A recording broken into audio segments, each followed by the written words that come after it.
चिंता और डर एक ऐसी चीज है जो हर इंसान को कभी ना कभी परेशान जरूर करती है। अगर आप भी चिंता और डर जैसी समस्याओं से परेशान हैं तो इस वीडियो को जरूर सुनिएगा। इस वीडियो को सुनने के बाद आपको इस समस्या से छुटकारा जरूर मिल जाएगा। एक बार एक जवान लड़का था। उसकी सबसे बड़ी समस्या बन चुकी थी उसका डर, और डर किसी भूत प्रेत से नहीं बल्कि असफल हो जाने से या फिर किसी के भी द्वारा अस्वीकार किए जाने से। इस डर की वजह से वो लड़का कुछ भी नहीं कर सकता था। वो जब भी कोई काम करने की कोशिश करता तो उस काम में असफल होने का डर उसे जकड़ लेता। उसके मन में विचार आने लगते, अगर मैं असफल हो गया तो क्या होगा, लोग मुझ पर हंसेंगे। और अपने इसी सालों पुराने डर की वजह से वो लड़का या तो काम को बीच में ही छोड़ देता या फिर उस काम में भी वो असफल हो जाता।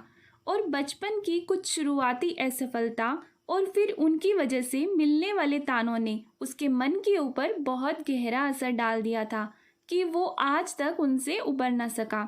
जब भी वो कोई काम करता तो उसके बचपन का डर हमेशा उसे परेशान करने लगता और वो सोचता कि कहीं मैं असफल ना हो जाऊं, कहीं मेरा काम अधूरा ना रह जाए।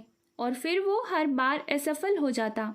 अब तो उसने भी ये मान ही लिया था कि वो कुछ नहीं कर सकता और वो डरपोक है। लेकिन उस लड़के का एक दोस्त था जो ये बात जानता था कि मेरा दोस्त प्रयास तो हर बार करता है लेकिन वो असफल हो जाता है, क्योंकि उसके मन में हारने का डर बचपन से बैठा हुआ है। उसने कई बार अपने दोस्त को समझाने की भी कोशिश की, तेरी असफलता का कारण तेरे अंदर बैठा हुआ डर है जो तुझे परेशान करता है, लेकिन कुछ फ़ायदा नहीं हुआ। हालांकि वो लड़का भी ये बात समझता था कि बचपन से उसके अंदर बैठा हार का डर ही उसकी असफलता का कारण है, लेकिन वो चाहकर भी इस डर से छुटकारा नहीं पा रहा था। कुछ दिन बीतने के बाद उस लड़के का दोस्त उसके पास आया और बड़ी खुशी से कहा, मेरे भाई, तेरी सबसे बड़ी समस्या का समाधान मिल चुका है। ये सुनकर उस लड़के ने उदास मन से कहा, हाँ जानता हूँ, तो फिर वही पुरानी बात बोलेगा कि डरा मत कर, असफल भी हो गया तो क्या हो गया, सभी असफल होते हैं। मैं तेरी बातें सुन सुनकर पक चुका हूँ, अब कोई नया ज्ञान मत देना। फिर उसका दोस्त बोला, मैं तुझे कोई नया ज्ञान देने नहीं आया हूँ, तू पहले मेरी पूरी बात तो सुन। उस लड़के ने कहा, बता क्या बात है। उसके दोस्त ने कहा, आज हमारे गांव में एक बहुत बड़े सिद्ध महात्मा आए हुए हैं। लोग कहते हैं कि वो बहुत ही पहुँचे हुए संत हैं। जो भी अपनी समस्या को लेकर उनके पास जाता है वो उसकी समस्या का समाधान जरूर करते हैं। गांव के सभी लोग अपनी अपनी समस्याओं का समाधान उन साधु से पूछ रहे थे। गांव के बड़े बुजुर्ग तो ये बोल रहे हैं कि वो बड़े ही आत्मज्ञानी व्यक्ति हैं। तो मैंने सोचा कि क्यों ना हम तेरी भी समस्या का समाधान उनसे ही पूछ लें। ये सुनकर उस लड़के ने कहा, तो फिर ठीक है, हम भी चलकर उस साधु महात्मा से मेरे डर को खत्म करने का तरीका पूछते हैं। दोनों लड़के उन साधु महाराज के पास जाते हैं। वहां पर काफी भीड़ होती है। सभी लोगों के जाने के बाद वो दोनों हाथ जोड़कर महाराज के सामने बैठ जाते हैं और साधु महाराज मुस्कुराते हैं और कहते हैं, बच्चों तुम्हारी क्या समस्या है। वो लड़का कहता है, महाराज मेरे अंदर बहुत डर है। इस डर की वजह से कोई भी नया काम शुरू नहीं कर पाता और अगर शुरू भी करता हूँ तो उसमें असफलता ही हाथ लगती है। मेरे मन में हमेशा इस बात का डर लगा रहता है कि कहीं असफल ना हो जाऊं। अगर असफल हो गया तो लोग क्या कहेंगे। इसी तरह के कई और डर भरे प्रश्न भी मेरे मन में चलते रहते हैं। कृपया कर आप मुझे बताइए कि मैं कैसे अपने डर को खत्म करूं, मैं कैसे इससे छुटकारा पाऊं। साधु ने कहा, तुम कभी भी उस चीज से छुटकारा नहीं पा सकते जो असलियत में है ही नहीं। साधु ने उस लड़के से पूछा, क्या तुम अभी भी डरे हुए हो कि मैं तुम्हारे बारे में कुछ ऐसी बातें ना बोलूं जो तुम्हारे डर को और बढ़ा देंगी। तो लड़के ने कहा, हाँ महाराज, मैं थोड़ा सा डरा हुआ हूँ कि कहीं आप कोई ऐसी बात ना बोल दें जिससे मेरे अंदर के डर के प्रति मेरा विश्वास और मजबूत हो जाए। महाराज ने कहा, यही तो तुम्हारे डर की सबसे बड़ी वजह है। तुम सोचते बहुत हो कि अगर ये हो गया तो क्या होगा, वो हो गया तो क्या होगा। साधु ने उस लड़के से आगे पूछा, क्या तुम जीवन के हर पल में डरते हो? तो उसने कहा, नहीं, मुझे हर पल तो डर नहीं लगता। ये मुझे तभी लगता है जब मैं किसी काम को अपने हाथ में लेता हूँ। साधु ने पूछा, लेकिन तुम्हें हर समय डर क्यों नहीं लगता? लड़के ने कहा, क्योंकि मैं हर समय डर के बारे में नहीं सोच रहा होता। तो साधु ने पूछा, जब तुम खाना खाते हो तब भी तुम्हें डर लगता है? तो लड़के ने कहा, नहीं। साधु ने फिर से पूछा, जब तुम सोते हो क्या तब भी तुम्हें डर लगता है? तो लड़के ने कहा, नहीं महाराज, आप ऐसी बातें क्यों कर रहे हैं? मुझे सोते वक्त क्यों डर लगेगा? मैं कोई छोटा बच्चा थोड़ी ना हूँ।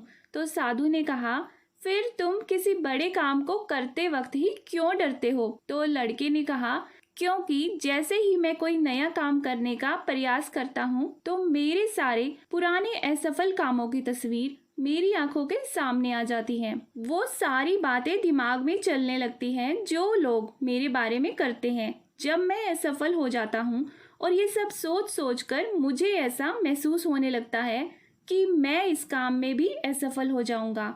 तो साधु ने कहा, क्या अभी भी तुम्हारी समझ में नहीं आया कि तुम्हारी असफलता का कारण तुम्हारा डर नहीं है, बल्कि तुम्हारा उस डर के बारे में अधिक सोचना है।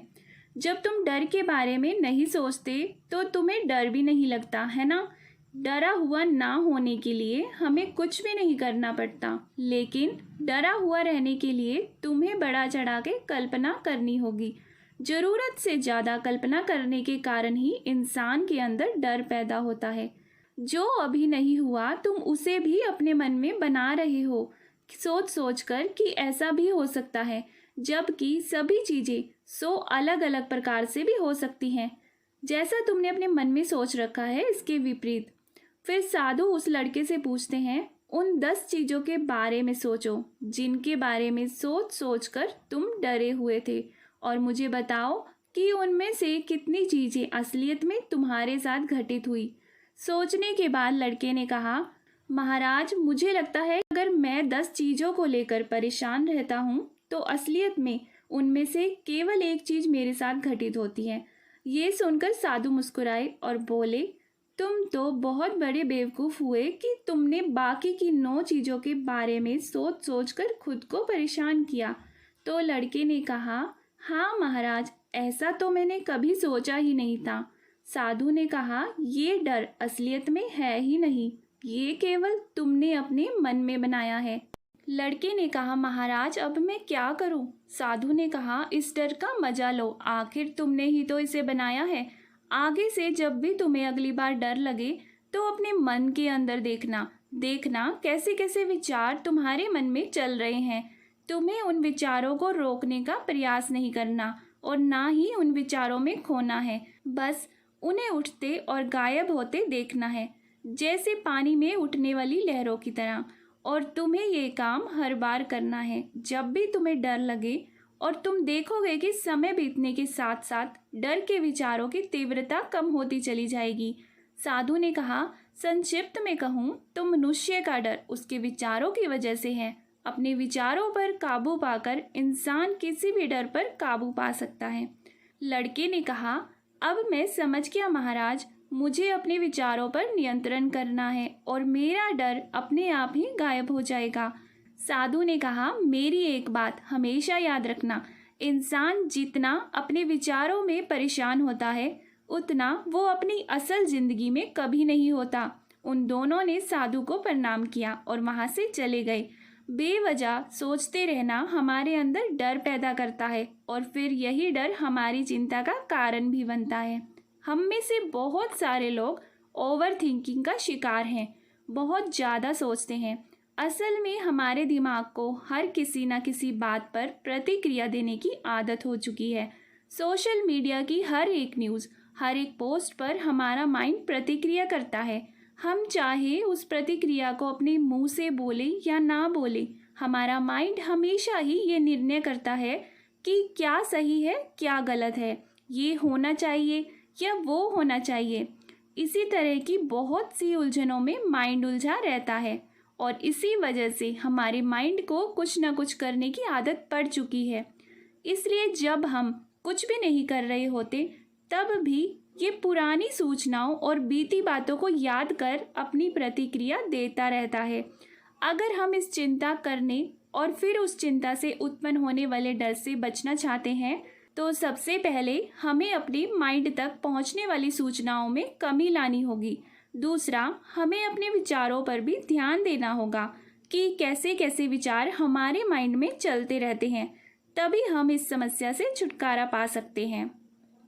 अगर ये कहानी अच्छी लगी हो तो इसे लाइक ज़रूर कीजिएगा और आगे आने वाली बेहतरीन कहानियाँ सुनने के लिए इस चैनल को प्लीज़ सब्सक्राइब कर दीजिए ताकि आपको नोटिफिकेशन समय पर मिलती रहे। धन्यवाद।